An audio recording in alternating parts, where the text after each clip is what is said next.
Let me introduce you to Betty Shaw. She is the executive director of the Gulfport Historical Museum. And that's where we've been invited to put this exhibit up about the Gulfport Messiah Horse. She's going to tell you just a little bit about the museum, and then we'll go from there. Welcome to the Gulfport Museum of History. We're pleased to have a sign for us here for the display.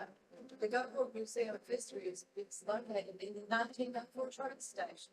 And we're here to celebrate the history of Gulfport and to talk about the wonderful things that have gone on here and the wonderful history we have on the coast.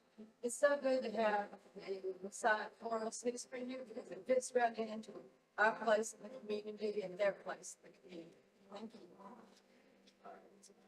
Thank you. We appreciate the opportunity to have been able to exhibit and to be part of your organization. Thank you. In the beginning, that would be Airman First Class Glenn Draper. He had a dream and was sent here to Keystone. His dream was to create an all-male force of military, and nobody wanted to hear about it. Well, Liz was, if nothing, persistent. He eventually talked his way into them letting him go and start this in order to get rid of him, because he was in their offices every day. And the dream and vision of Glenn Draper was to establish Keystone Rail Horse, which we did, but it was also to present the Messiah to this community. And nobody wanted to do it because they didn't know what it was. And they said nobody will come to it. He happened to be at a dinner, and someone introduced him to the base commander's wife. And she said, I like that idea. So she walked right over, told her husband, let's make this happen. And they performed at the theater on Keystone. That first performance, it was so big, they had to do it 3 nights in a row. There was such a huge attendance. He incorporated wives and female military members and the women from the Gulfport Teachers College in order to bring the women's voices in. And he taught his fellow soldiers who would play instruments into being the orchestra. That's how it began in 1952. And there has never been a year that it has not been performed here on the coast by this group since then. So moving from the beginning. My name is Roseanne Johnson Pacho. I'm a Messiah Horse member and soloist, and I'm going to tell you a little bit about the most wonderful, talented, energetic, and very caring Christian man who began and directed the Messiah Horse and Orchestra's journey 70 years ago, Mr. Glenn Draper. I had the pleasure and the privilege of singing as a horse member and soloist with Glenn Draper in his later years. I got to know him and his beautiful wife, Mel, who was also a wonderful soprano soloist. As a director, he had a special way of inspiring and encouraging his singers and his instrumentalists. His dynamic personality, his love of God and music spilled over into the chorus and orchestra under his direction. He caused us to want to do our very best that we could possibly do, not only just for the accuracy of the music itself, but to perform with all of our hearts and soul. His facial expressions and his very sweet smile when he was directing brought joy to us all. His accomplishments are way too many to tell you in this very short time, but I'll briefly inform you about his remarkable career as a university professor and a world-famous music director who touched the lives of singers and audiences across the globe. His passion and commitment to music and to his Christian faith led him to fulfill his goals and dreams. His singers have performed for 5 United States presidents and on many radio and TV shows, including the Ed Sullivan Show, which was, in his day, the very most famous show on TV. Glenn had 2 main goals and dreams. His first dream was directing an all-male military chorus. His dream came true, even though he met quite a few obstacles in its formation. It finally happened in 1952 here on the Mississippi Gulf Coast at Keesler Air Force Base. He was a young airman at that time who had recently graduated from college and joined the military.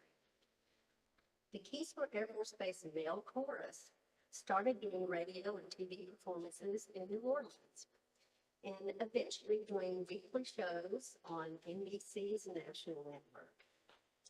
Glenn's next big dream was to direct a chorus performing George Frederick Handel's Messiah.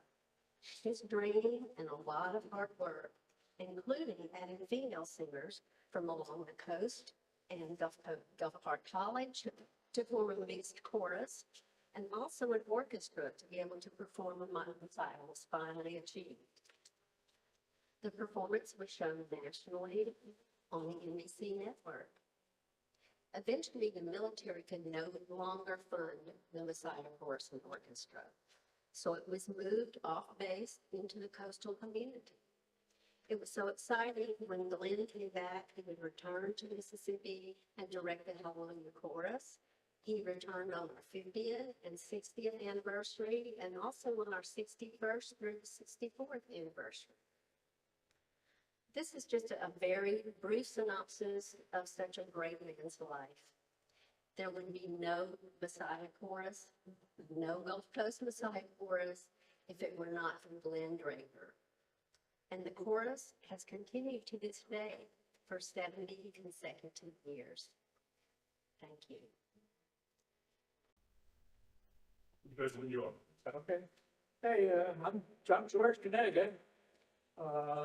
Nickname of Mac, that's the way most of the folks know me around here. An old hand, I'm pretty well retired now from Messiah, but I did my stint with them almost 50 years with them. We had 42 years at Keesler, starting in 52, and going to 94, and Ed and I have 20 years, over 20 years sitting at Keesler before we went off on our own.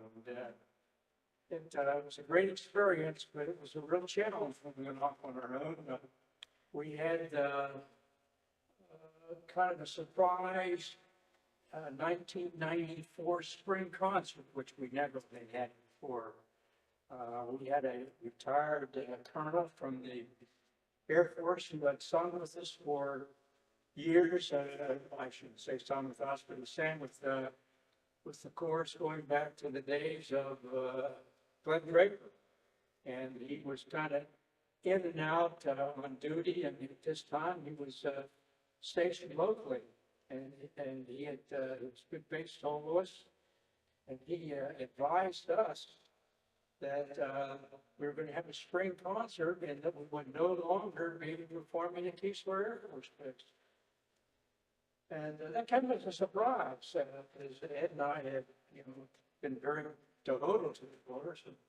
And Harry said we're going to have our first venue is going to be at a church over in Biloxi, off Sperry Bass Road intersection. So that's fine. And we did perform over there. And the retired colonel had a lot of connections at Keesler, so he was able to arrange to get the scores worked on. The score of Messiah books that we had at that time weren't all that expensive, but certainly it was a relief to us to be able to have those scores to perform. And that was our first performance. And the retired colonel, just one of our word about him. One of the things about him, he was the one that introduced us to Glenn Draper. We had never met Glenn. We'd heard a lot about him. Of course, you just heard those in and talk a lot about his history, but we first met him at our 50th performance. That was first time we met him, and he directed the Hollywood Chorus. Of course, he had come back a couple of times since then. And I guess our second performance that we had that fall was at Pastor's Inn, and the church we had, the venue there was right on the main drag, and it was Christmas in the past. So we competed with all the bands going by and the people, and they popped in and out to hear us and what have you. So it was a lot of fun for us. And we've been in venues all over the coast. Ted, talk about some of those venues. What was your favorite one? My favorite one actually was Cheeseburger, so we performed that. Okay. But we performed at more than 50 venues in the 3 coastal counties and all the cities across the coast. And although we performed at those 50 places, the numbers of those venues have been doubled because of places like Keystone that was every year, and the Cathedral in Biloxi was every year, and the city, what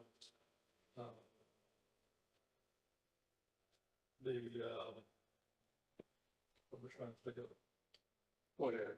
Yeah, we all had favorites, and you know, we had been all over the coast. One of my favorites was that Pastor's Inn church. We had our regular director was ill, and she had a substitute that worked with her at the community college, and he directed us, and we did a sensational job, even though that sun was shining through the windows so bright that you could hardly see the smoke. It was great, and I had 2 friends there. One of them was from New Orleans, and moved from New Orleans with you. And she came up to us afterwards and she said, "You were great. Can you all come over to New Orleans and sing at our church?" She actually wanted, but we never got a bid. I said, "Send us a bid. We'll see if we can do that." But that was a lot of fun. But getting back to, we had to go off on our own after 1994, you know, after so long in Keystone. And even though Harry, a retired colonel, and we had a couple of folks, and you know, we had Father Juan from over in Pastor's Inn, and Bruce Dodds. And you and I had just retired from Ingalls, and you had were in business for yourself, so we had time, and we said, "We'd help you out." Well, lo and behold, within a few years, it was you and I doing this, set the whole thing up. And you remember we'd meet on my back porch, you'd have a cup of tea, I'd have a cup of coffee, and we'd say, "Okay, what are we gonna do this year?"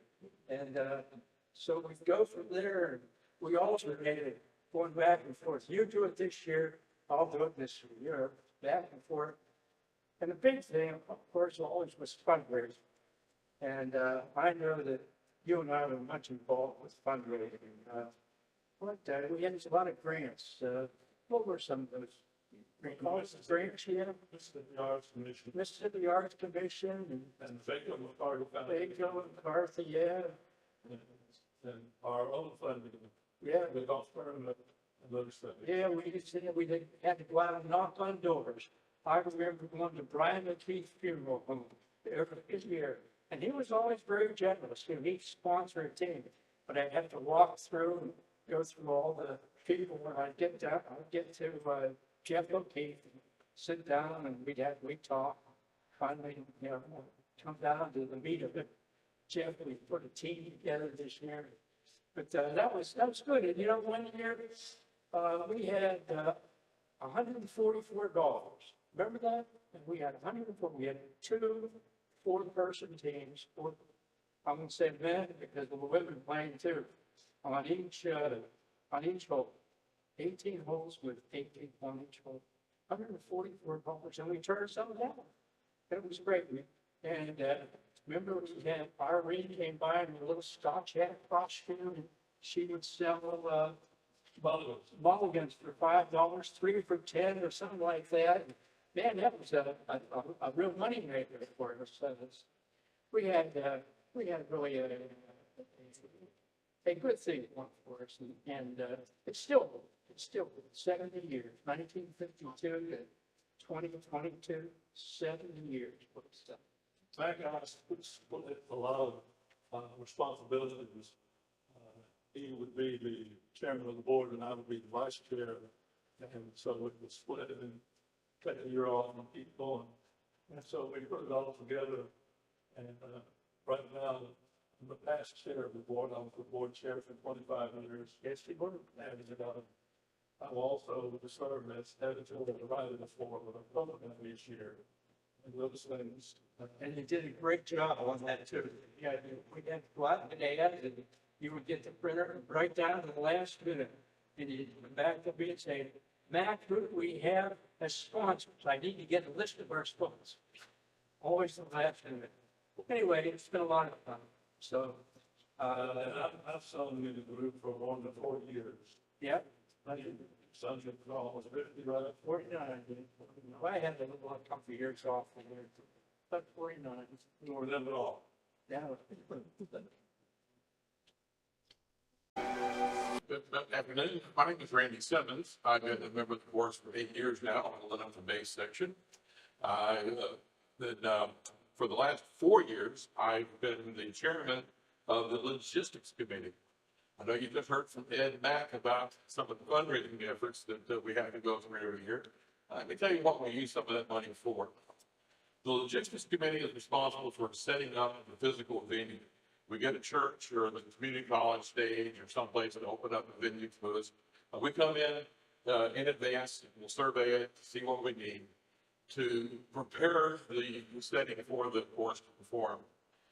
We have invested in a set of risers, very nice risers that are not just the little ones that of course might stand on just stand.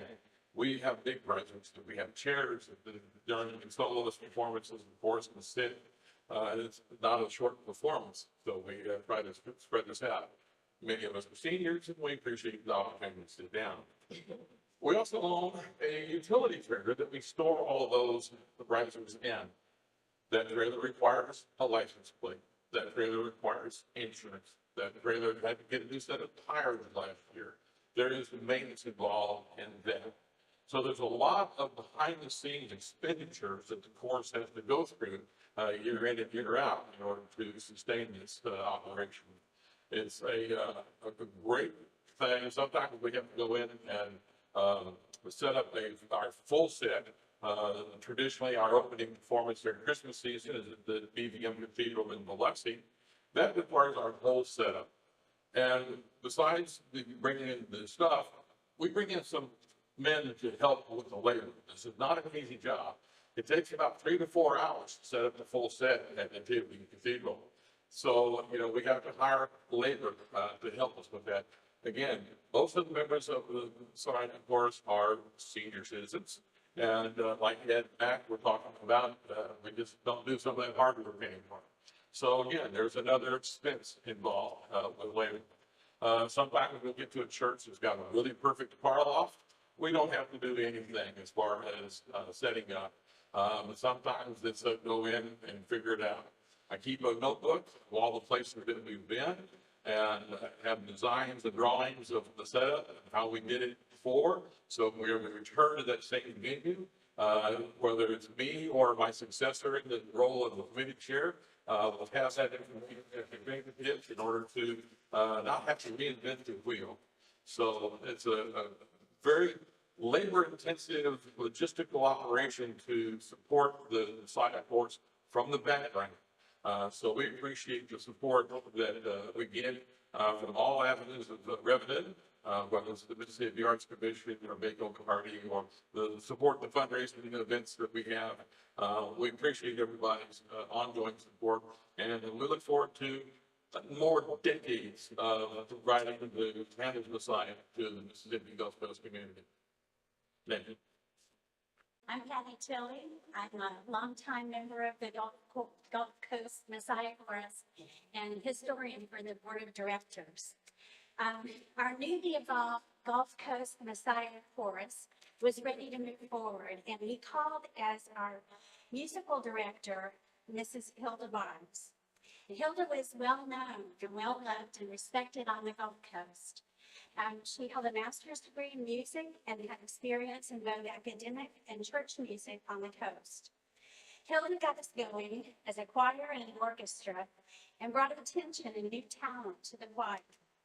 She continued as our director until her death in 2006. We're grateful to Hilda for all she did for the choir in the early days.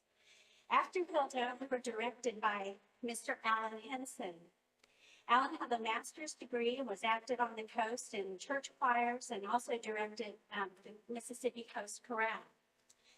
Dr. Paul McGahey became our musical director after Alan, and he was with us for 16 years. Paul held a doctorate degree in musical arts from the Cincinnati College Conservatory of Music and was very experienced in church and choir choral music. He also was the minister of music at the First United Methodist Church in Pascagoula. He did a lot of hard work behind the scenes, scouting out venues and moving and setting up equipment, networking with musicians across South Mississippi. He introduced us to Alejandro Encinas and the Southern Strings.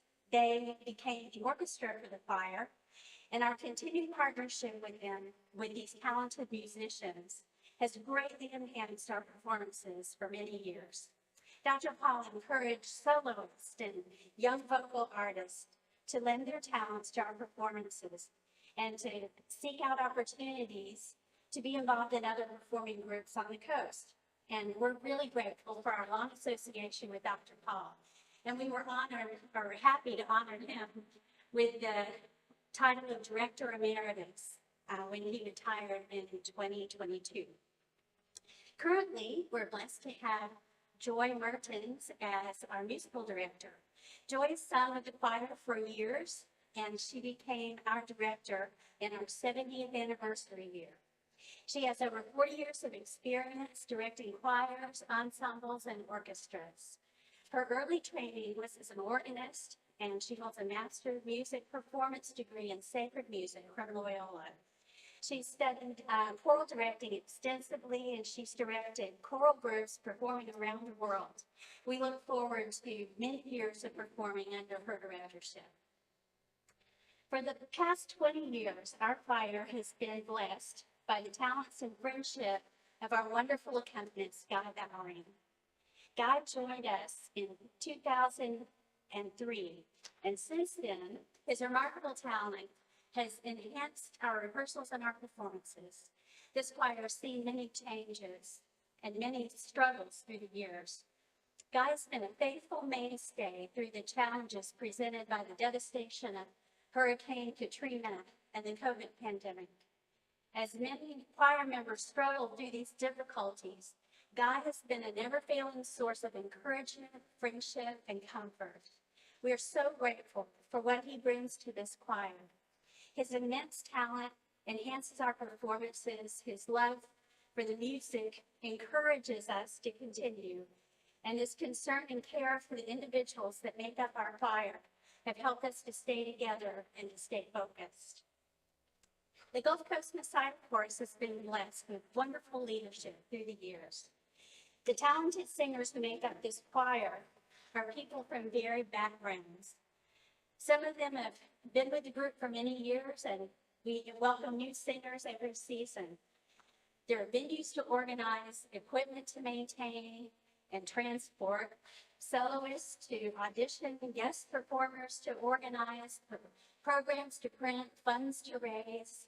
So many moving parts that have to be seen to in order to make our performances happen.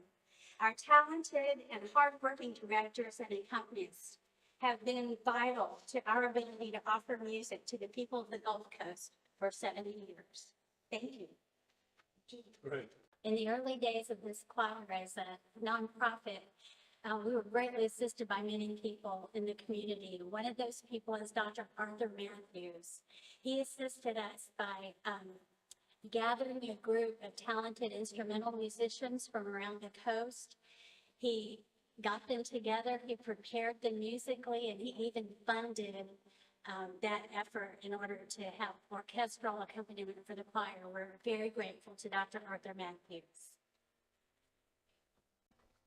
Good afternoon. My name is Diane Walker.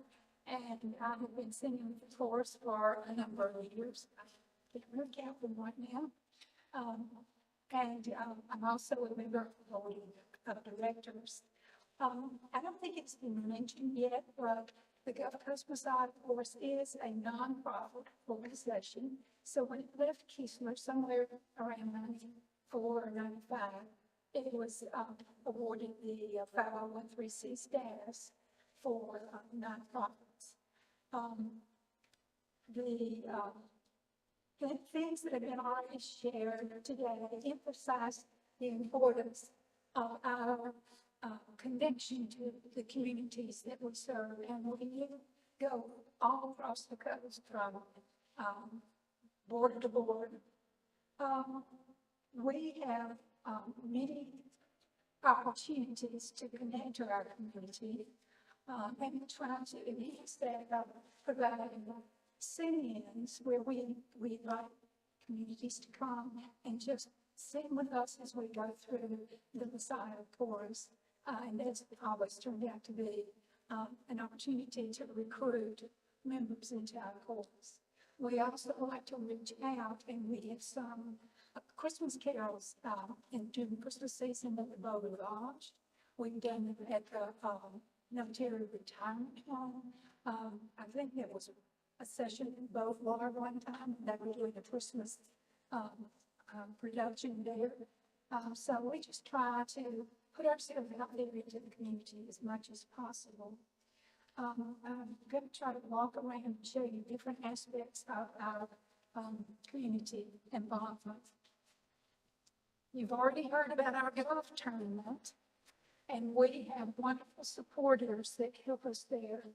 The sheriff is one of the major ones that they provide the food for the golfers at our golf tournament, and everyone truly enjoys that. So they are a wonderful sponsor. We also have opportunities to raise funds, and you've heard about the need for funds. I'll go ahead and tell you, we have to pay and want to pay our companies and our directors, so there's a need for funding for that. We also have to pay the orchestra that so there are expenses associated with putting on our performances, and we appreciate all the sponsors that we can have. We do the fundraising all year long. It never stops. One of the big things that we'll do this summer is a gala and a silent auction, and this will pull in the community again. And we'll have performances by our own, and then maybe some members of the community just sing different genres of music through the different decades. One of our biggest supporters, I'm just going to hold this up if you don't mind, is the Mississippi Arts Commission. Without this grant, I don't think that we would be able to really operate. And every year is a rigorous process of applying. We've been very fortunate for a number of years to receive funding through the Mississippi Arts Commission. And let's just kind of go around this way. And it's kind of dark right here. Okay. We use media big time, and that includes printed media, the internet, and then trying to get just contacting personally churches, schools, any source where we believe that we can invite people to come and be a part of us or to support us. Let me consult my notes here. I don't want to see it repeat.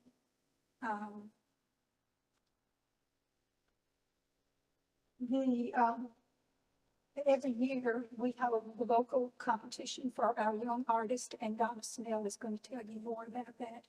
But that is a wonderful outreach into the community to bring in younger people who will hopefully stay with us, because as George said, many of us are a little over 50, and we need younger singers and some participation.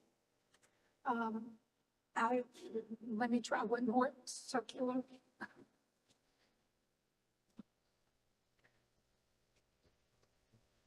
These pictures here represent opportunities for fellowship with people who invite us into their churches or their venues to participate and to present our program. And that is probably one of the most rewarding times, that after performances, we can mingle and have fellowship with the people who have attended the performances, and we really look forward to that. I hope you understand by doing the round with me that it really takes a whole community for us to have a successful chorus, and we appreciate everyone who supports us. Thank you. Hi, I'm Donna Snell, and I'm so glad to be able to be here today to share with you some information about our Young Artist Vocal Competition. My husband Pete and I have been members of the Gulf Coast Messiah Chorus. This is our 19th season of singing through. Early on, I noticed that there were a number of families who came to sing in the Messiah Chorus. And I thought that was wonderful to have young people, even children as young as 9 years old, would come and sing with their parents. And I just thought that would be a great thing if we could get more. So I brought it up at a board meeting time, and Dr. Paul McGahey, who was our director at the time, said, "Oh, I know what we can do about that. We can have a competition." And Ed Cake said, "Donna, would you like to be in charge of that since you brought it up?" And of course, I said yes, because I was really interested. And we had a small committee that was formed, and we figured out a way to send out information to all of the high school, junior college, and college choral directors, local voice teachers, to churches, and everybody else that we could think about. We tried to pass out information. One of the things that we developed was this poster that was eye-catching because it's got Handel's picture on it. And it describes very briefly what all is required for students to apply and register to be in the program. They have to fill out a registration form, send in a modest fee. They have to get 2 recommendations, one from a music teacher and one from somebody else in the community that will vouch for them, and write an essay about what they think their goals are, objectives, what their background is in music, and share that with our committee. Then on the appointed day, they arrive at a certain time. We usually have this at the Gulf Coast, at the Mississippi Community College down in Gulfport. And they arrive and have a time for warm-up, for rehearsal with Guy Bowring, our accompanist. They have an interview with the judging panel, and then they perform a solo, which they have prepared from the first part of Handel's Messiah. The judges are voice teachers or professors that we have invited to come, and they fill out some critiques on each child and give them pointers on how they might improve some of their singing, and also point out the things that we feel that they've done very well. After everyone's had a chance to perform their solo, the judges get together and decide about scholarships. And each student is given a scholarship to encourage them with their music. The scholarships can be used for educational purposes, tuition at college, or maybe for some kind of musical endeavor that they want to have. Voice lessons or music trip with their choir at school or something like that. And then the director of the Messiah Chorus will offer an invitation to some of the singers to perform their solo at one of our Christmas concerts. This has been a truly remarkable experience, I think, for our chorus, because we not only get the opportunity to support young singers, give them an opportunity to get to sing with a big chorus accompanied by instrumentalists on a stage when they're 15, 16, 17, up through 25. We have, our cutoff is 15 to 25 years of age. Some of these students apply several years in a row, so they're able to be awarded more than one scholarship and have the experience of singing a different solo or with the chorus. And it gives our chorus just such a nice lift to have these young, beautiful voices with us and know that we are encouraging them in their musical journey. So that is the purpose of the Young Artists Vocal Competition. And I would encourage any young artists who love to sing, who live down here on Mississippi Gulf Coast, because that's who it's for, to come and check us out. You can see us on the website, messiahchorus.org, and find out information every year in October about the Young Artists Vocal Competition. How much have we given in scholarship? We have given over $30,000 in scholarships over the past 11 years.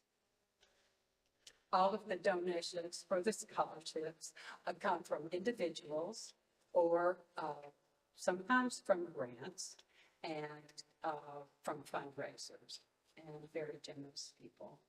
We have our top scholarship is $1,000, and it goes to the person that the judging committee deems the most outstanding singer. And that scholarship is named in honor of Glenn Draper. That's the Glenn Draper Memorial Scholarship. And we love giving it every year.